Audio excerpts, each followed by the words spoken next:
자, 중상해제입니다.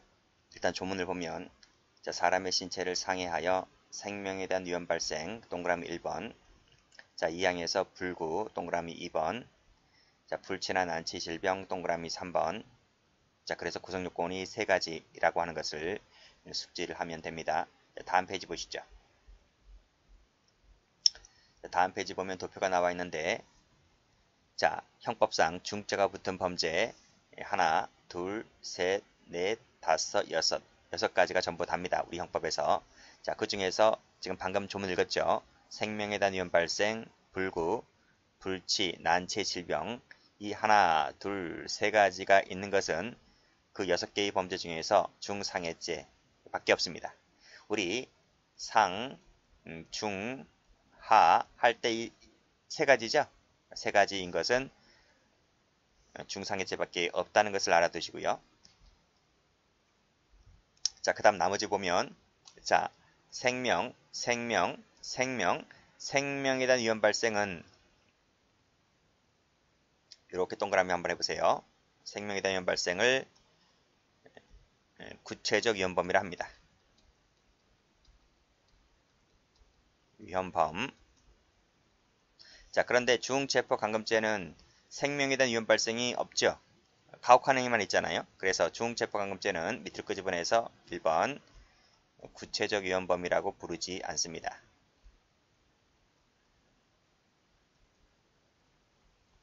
자, 또 다시 한번 가볼게요. 자, 이 생명에 관련된 이 중자 붙은 범죄들은 구체적 위험범위고요. 두 번째는 총론 시간에 배우는데 부진정 결과적 가중범위입니다.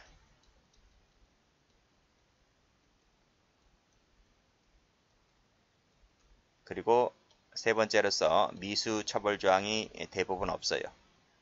자, 이 세 가지 기억을 해두시고, 자, 그렇지만 중체포감금죄는 부진정 결과적 가중범위 아닙니다. 그리고 자, 나머지 중자 붙은 범죄들은 미수 처벌 조항이 없다고 했잖아요. 그런데 중체포감금죄는 미수가 있어요. 그 점에서 다르죠. 자, 다른 점 세 가지입니다. 중체포감금죄는 구체적 위험범위 아니고 부진정 결과적 가중범도 아니고 미수는 있다. 반면에 나머지 죄들은 구체적 위험범위고 부진정 결과적 가중범위고 미수가 없다는 것을 반드시 기억을 해두시고 또 있습니다. 자, 이 신체가 들어가 있는 것이 요거밖에 없죠. 손괴죄밖에 없습니다.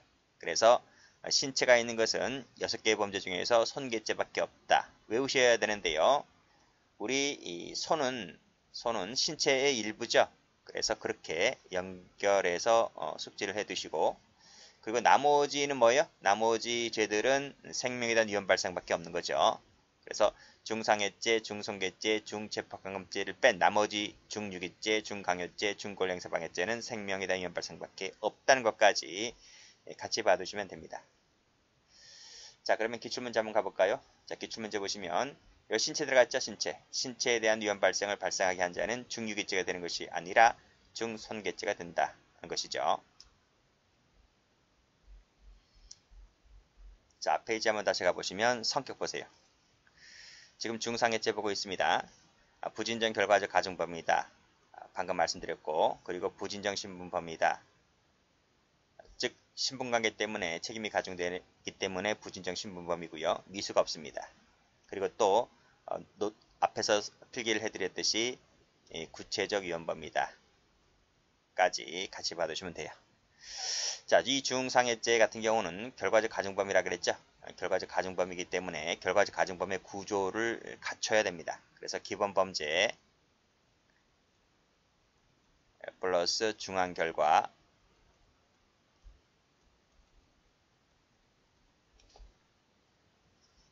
를 갖춰야 됩니다. 자, 다음 페이지 보시죠.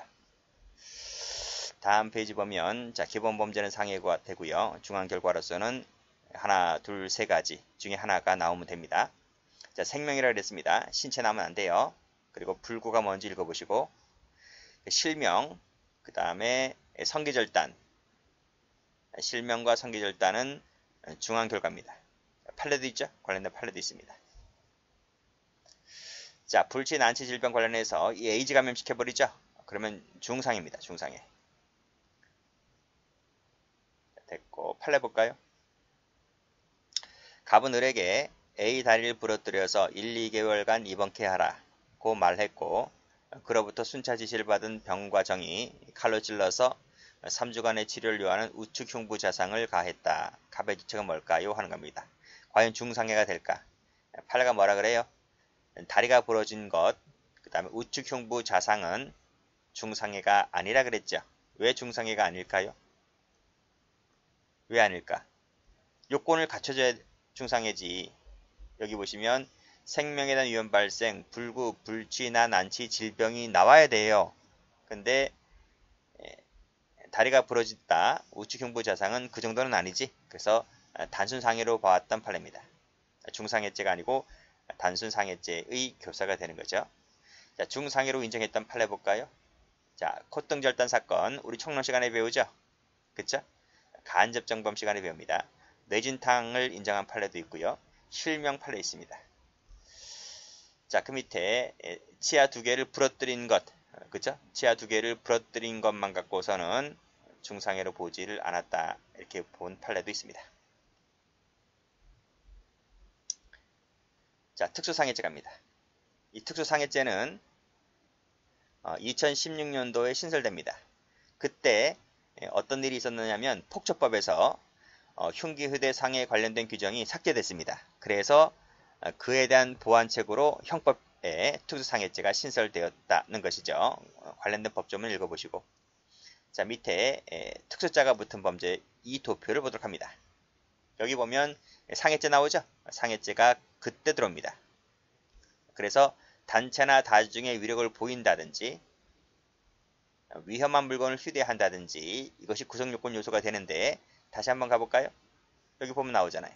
단체나 다중의 위력을 보이거나 위험한 물건을 휴대하여, 이러한 구성요건 요소를 갖추고 있는 것이 대부분입니다. 지금 여기 나와 있는 폭행이라든지 협박이라든지 강요라든지 체포 감금이라든지 주거침입, 공갈, 손괴, 공무방해가 다 그래요.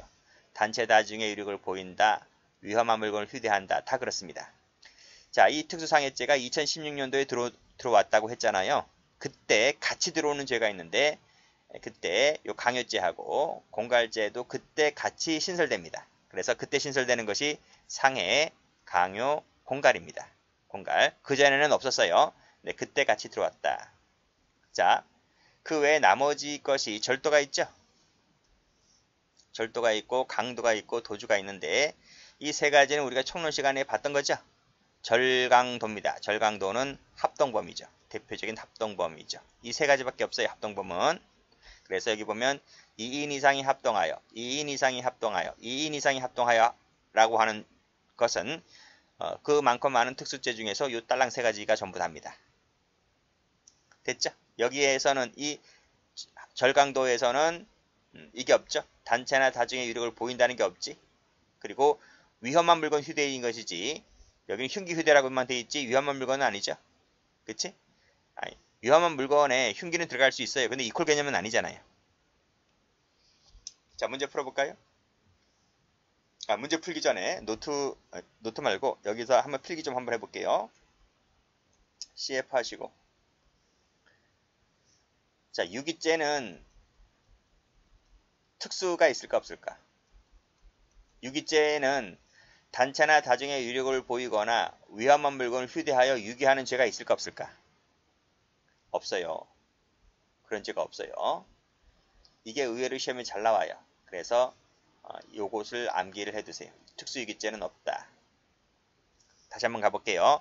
상해, 폭행, 협박, 강요, 체포감금, 주거침입, 공갈, 손괴, 공무방해. 하나, 둘, 셋, 넷, 다, 일곱, 여덟, 9개입니다. 9개.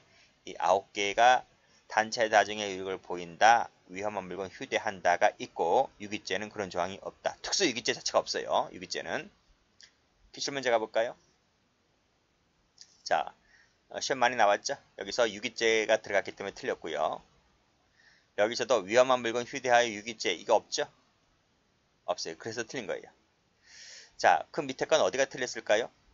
체포 구금된 자가 수용설비, 기구를 손괴하거나 위험한 물건을 휴대하거나 2인 이상이 합동하여 도주했을 때에는 특수도주죄로 가중처벌된다. 뭐가 틀렸어요? 여기서는 휴대가 없죠. 그치? 이 부분이 없어요. 그래서 틀린 거예요. 올라가 보면 여기 손괴 나와 있지? 그 다음 폭행협박을 가한다든지 합동하여 라고만 되어 있지 휴대란 말이 없다. 휴대란 말은 여기에나 있다는 거죠. 그렇게 기출문제랑 같이 봐두시면 되고 다시 올라가 보겠습니다. 이 판례 하나 나와 있네요. 대나무를 휴대하여 상해를 입혔다고 하는 거죠. 그랬을 때 이 대나무는 위험한 물건으로 보았다는 게 판례고 기출된 적이 최근에 있습니다. 자, 상해치사죄를 갑니다. 자, 상해치사죄는 상해하여 사망에 이르게 하였을 때 성립하는 죄입니다. 자, 그럼 판례 볼까요? 자, 갑은 임신 7개월의 을료가 욕설을 하면서 잠바자락을 잡아당기자. 왜 잡아당겼을까? 이때 을료는 채권자입니다. 갑은 채무자였고요. 돈을 안 갚는 거야. 그래서 이 을료가 찾아온 거야. 왜 돈 안 주냐고. 빚은 언제 갚을 거냐고. 그래서 갑은 을료가 자신의 잠바자락을 잡아당기자 팔꿈치로 을료의 복부를 강탈을 했는데 이 여성이 쓰러집니다. 결국 낙태하게 되고 결국 사망하게 됩니다. 이때 갑의 죄책은 뭘까요? 갑의 죄책은. 자, 사망했다 그랬죠? 이 사망한 것이 낙태치사입니까? 아니면 상해치사가 되겠습니까? 뭘 것 같아요? 뭐라고 봐야 돼요? 아니 지금 임신 7개월이면 배가 상당히 많이 불러왔는데 그쵸? 배가 불러온 여자를 때렸다는 거잖아요. 그치? 근데 가만히 보면 이 채권자와 채무자의 관계를 봐야 될 것 아니겠습니까? 이게 만약에 남편이었다면 뭐 동거남이었다면 낙태로 가겠지. 근데 이 사람은 동거남도 아니고 남편도 아닙니다. 굳이 애를 떼어야 할 필요는 없는 거죠. 그래서 이 사람의 고의는 낙태죄의 고의는 아니었다는 거야. 그래서 상해죄로 갑니다. 물론 형량도 상해죄가 더 높죠. 자, 그래서 임신 7개월 여기 동그라미.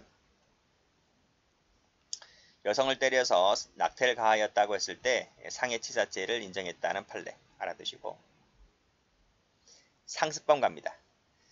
자, 전문 가볼까요? 자, 직계 전속인 피해자를 폭행하고 상해를 가한 것이 동일한 폭력습병의 발현에 의한 것으로 인정된다. 폭력습병의 발현이라는 것이 상습성이라는 얘기죠. 상습적으로 때렸다는 거예요. 근데 상습성이라고 하는 것은 포괄일죄잖아요. 우리 총론 시간에 배우잖아요.